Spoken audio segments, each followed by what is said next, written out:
Assalamualaikum warahmatullahi wabarakatuh. Shalom, Om Swastiastu, Nama Budaya, Salam Kebajikan. Puji dan syukur saya panjatkan kehadirat Tuhan Yang Maha Esa oleh karena kasih dan anugerahnya sehingga saya dapat menyelesaikan rencana proposal ini. Tak lupa saya juga berterima kasih kepada para dosen pembimbing Ibu Nur Alfira Pascawati SKM MPH, Ibu Ayu Fitriani SKM MKes, Ibu Heni Trisnuwati SKM MKes, dan Ibu Merita Eka Ramuniati SKM MGC, sehingga saya dapat mempresentasikan rencana proposal saya yang berjudul Faktor Risiko yang berhubungan dengan gangguan kesehatan mental Anxiety Disorder pada remaja usia 15-21 tahun di kota Yogyakarta. Adapun pembahasan yang akan saya uraikan dalam presentasi ini terdiri dari latar belakang dan rumusan masalah, tujuan dan manfaat penelitian, kerangka teori, kerangka konsep dan hipotesis, ruang lingkup penelitian, populasi dan sampel, desain dan instrumen penelitian, sampai dengan pengolahan dan analisis data. Mungkin sebagian besar dari kita belum terlalu mengenal apa itu anxiety disorder. Jadi sebelum masuk dalam pokok pembahasan, saya akan menjelaskan mengenai anxiety disorder itu sendiri. Jadi, anxiety disorder atau yang lebih kita kenal dengan gangguan kecemasan merupakan gangguan yang dapat mempengaruhi suasana atau perasaan menjadi lebih berlebihan terhadap seseorang dan ditandai dengan adanya gejala jasmania seperti gelisah berlebihan, adanya rasa takut, adanya rasa terancam, hingga dengan kekhawatiran tentang masa depan. Adapun jenis-jenis dalam anxiety disorder itu sendiri.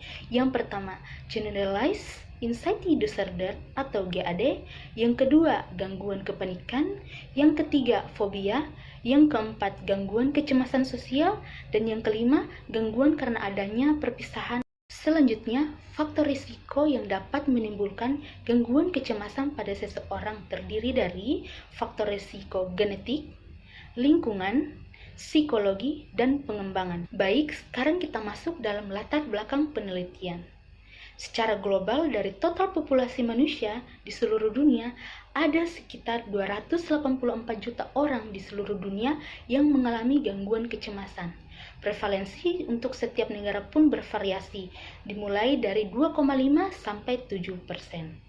Dalam penelitian Ricci dan Rosser tahun 2020 menyatakan bahwa perempuan lebih dominan untuk mengalami gangguan kecemasan dibanding dengan laki-laki.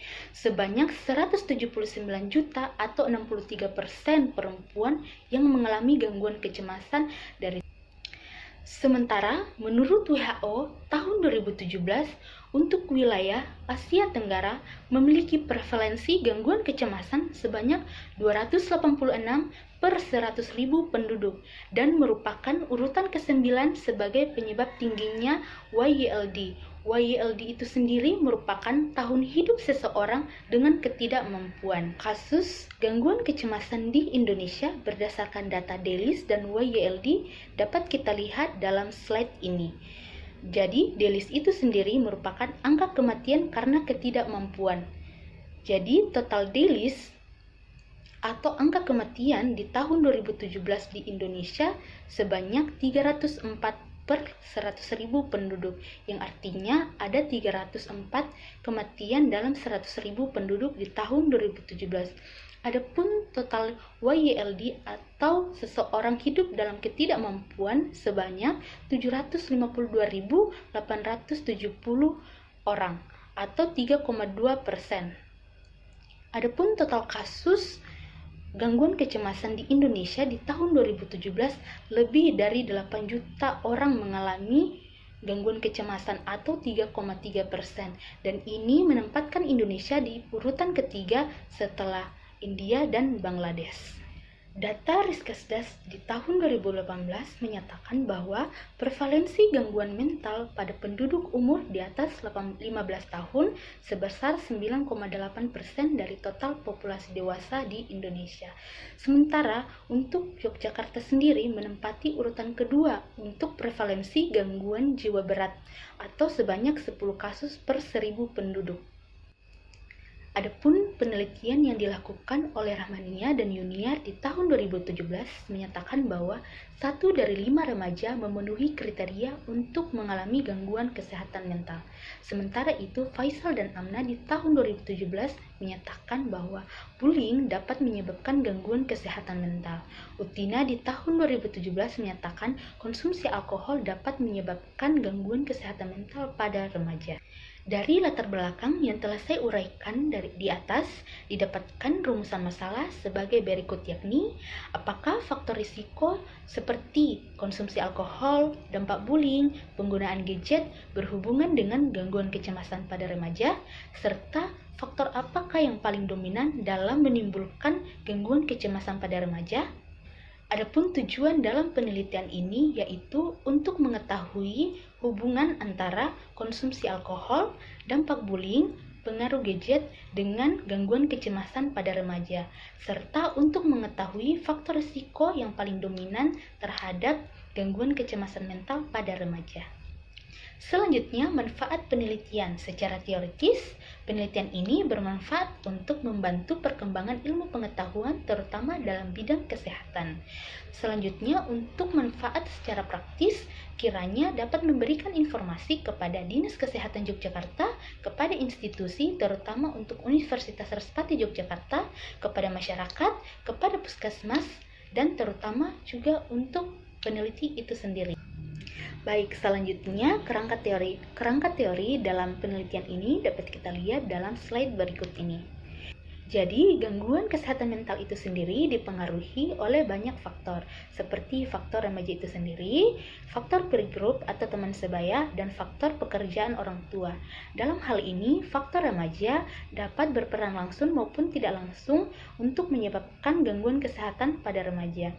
Adapun faktor peer group dan pekerjaan orang tua sebagai faktor yang secara tidak langsung mempengaruhi gangguan kesehatan mental pada remaja.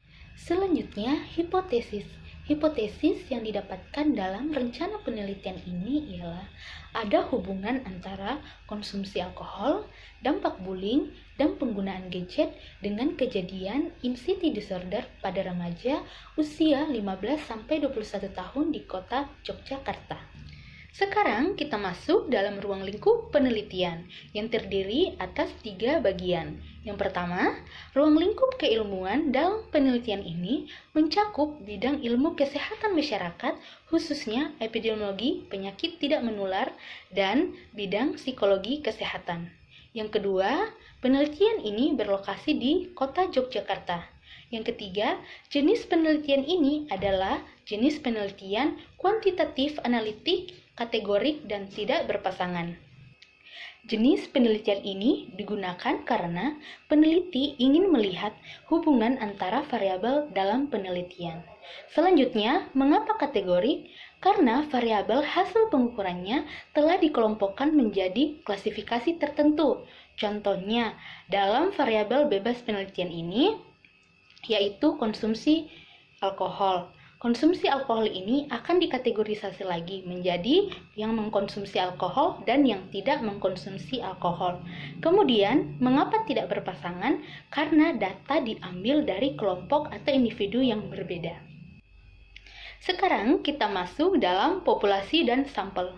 Populasi dalam penelitian ini ialah seluruh remaja, baik itu laki-laki maupun perempuan di kota Yogyakarta. Adapun sampel dalam penelitian ini adalah remaja SMA negeri kelas 11 di kota Yogyakarta. Dalam pemilihan sampel ini, lokasinya telah ditentukan dan terperinci, sehingga lebih memudahkan peneliti dalam mengambil sampel di lapangan. Teknik sampling dalam penelitian ini menggunakan probability sampling. Jenis teknik samplingnya menggunakan stratified random sampling. Sementara cara pengambilan sampel acaknya menggunakan simple stratified random sampling. Mengapa menggunakan stratified random sampling? Karena populasi dalam objek penelitian ini bersifat heterogen atau memiliki strata. Oleh karena itu, populasi ini harus dihomogenkan, sehingga dalam setiap populasi akan didapatkan stratum. Dan pengambilan sampel ini pun tidak akan rumit dan tidak akan saling tumpang tindih. Desain dan instrumen penelitian. Desain yang digunakan dalam penelitian ini ialah desain case control atau retrospektif. Pengumpulan datanya pun bersifat primer atau langsung dikumpulkan oleh peneliti. Instrumen yang digunakan ialah kuesioner terstruktur dengan menggunakan skala pengukuran Goodman dan skala datanya bersifat ordinal. Instrumen dalam penelitian ini tidak menggunakan uji validitas dan reliabilitas lagi, karena kuesioner yang diberikan merupakan kuesioner yang telah direkomendasikan oleh bidang psikologi, di mana pertanyaan-pertanyaan yang tersedia di dalam kuesioner tersebut telah mendeskripsikan semua variabel pada subjek penelitian atau bersifat homogenitas. Baik, sekarang kita telah sampai pada tahap pembahasan yang terakhir, yakni pengolahan dan analisis data. Analisis data dalam rencana proposal ini menggunakan 3 tahap analisis. Yang pertama, secara univariat dengan menggunakan uji distribusi frekuensi. Uji distribusi frekuensi dalam hal ini untuk mendeskripsikan karakteristik setiap variabel dalam penelitian, seperti jenis kelamin dan umur. Analisis bivariat menggunakan uji chi-square. Uji chi-square di sini yaitu untuk melihat korelasi antar 2 atau lebih faktor yang saling berhubungan. Sementara itu, uji multivariat menggunakan uji regresi logistik. Uji regresi logistik ini yaitu untuk mencari faktor risiko yang paling dominan berhubungan dengan gangguan kecemasan pada remaja. Berikut ini adalah beberapa daftar referensi yang saya gunakan. Sekian presentasi rencana proposal saya, kiranya dapat bermanfaat untuk kita semua. Kurang lebihnya saya mohon maaf dan terima kasih.